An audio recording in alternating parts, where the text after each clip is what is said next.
Hello everyone, and welcome to Vlog 27 on the Flashback Weekend Horror Convention. This is a little bit different than some of my other vlogs, so I wouldn't be offended if you skipped over this one and joined in next time for more Halloween prop-related ones for the party coming up. But I thought this was interesting. It was kind of related in the same kind of genre, and this was my first ever horror convention or any kind of convention experience, so I thought it'd be interesting to share my experiences with people and just let you know the good, the bad, and the ugly of going to a convention, some of the things that I thought were awesome, some of the things I would have done differently next time. So just kind of going to be a little recap of my experiences.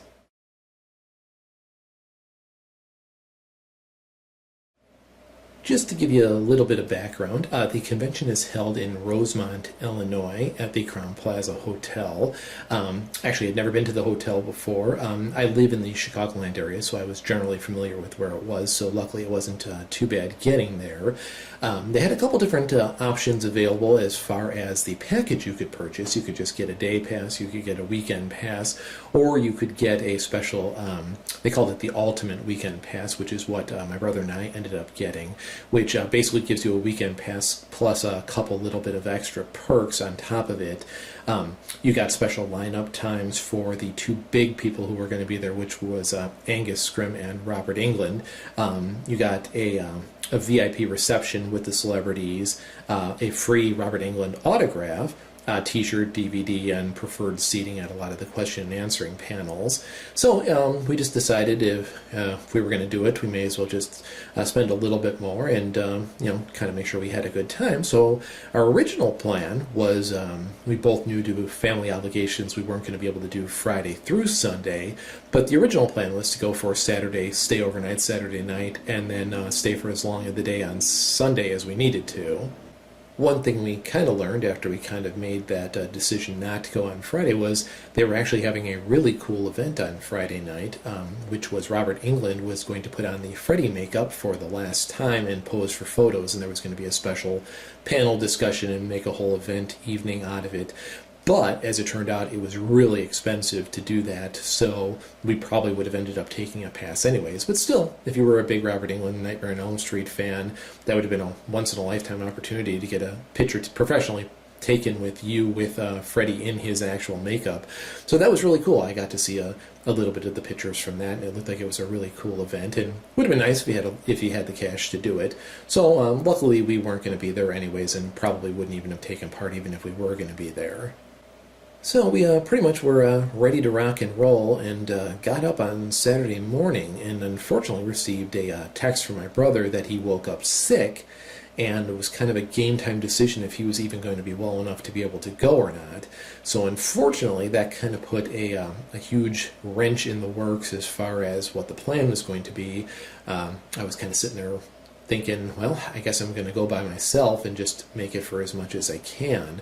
Ended up then hearing back from him, and he wasn't feeling well, but he was going to, rough it and try to make it for as long as he possibly could, but probably wasn't going to be able to do the overnight and Sunday thing. So immediately our schedule got massively condensed. I had originally planned on bringing my camera, my camcorder, attending as many of the Q&A sessions as I could, just try to film everything I possibly could, throw together a really involved vlog and, show everybody a really, in-depth behind the scenes. But unfortunately, when plans changed, it kind of got condensed to, all right, well, now we just got to get the biggies, hit whatever we can as fast as we can and try to get as much of it in, because unfortunately we didn't end up heading out until probably between 11 and 12, and most of the celebrity stuff ends at 5 o'clock, so we probably maybe had 4 hours to try to get as much as we possibly could in.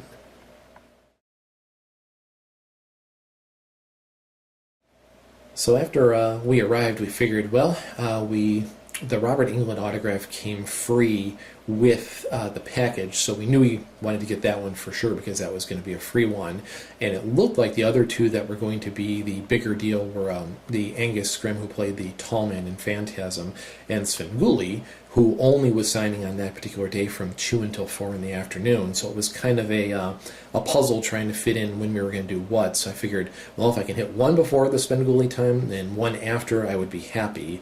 And we actually ended up, and I'm not sure, talking to different people people if this was legit or we just got very lucky.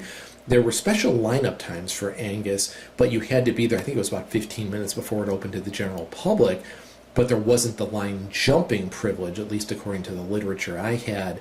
But one of the staff members actually allowed us to go all the way up to the front, so I don't know if that was a mistake or not, but we were very fortunate that that was the case, because we were talking to some of the people who were waiting up in the front of the line, and I have a photo in here of what his line looked like, but some of the people that were up in the front of that line had been in line since about 10:30, and at that point it was about 1:15 in the afternoon.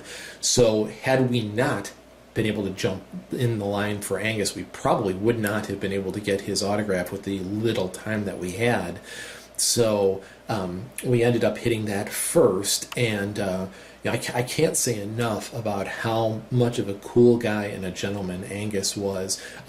He was just extremely nice guy, very warm, and just sit down next to him, take pictures with him, talkative, just a really great guy.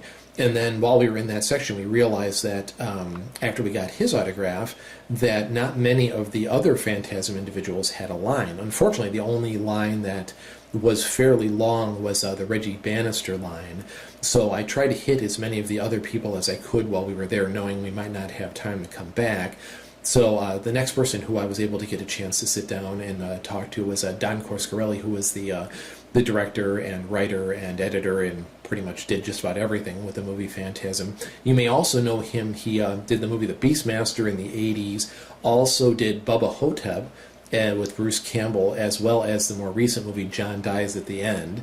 And it was actually, he was another one of the people who I was really glad to see. Was just a really cool guy. We got a chance to chat while he was signing the autograph, and we took a picture, and we were just talking about, I'm kind of a little bit to a lesser degree in the same industry, so we were talking about, some of the more behind-the-scenes movie-making techniques and soundtrack score stuff, and just was a really cool guy, and took the time to just sit there and chit-chat and talk about stuff, and it just was a really cool experience. It was really nice that I got a chance to talk to him. I was actually able to talk to him again a little later in the day, which I'll get into in a bit, but just was a really, really cool guy.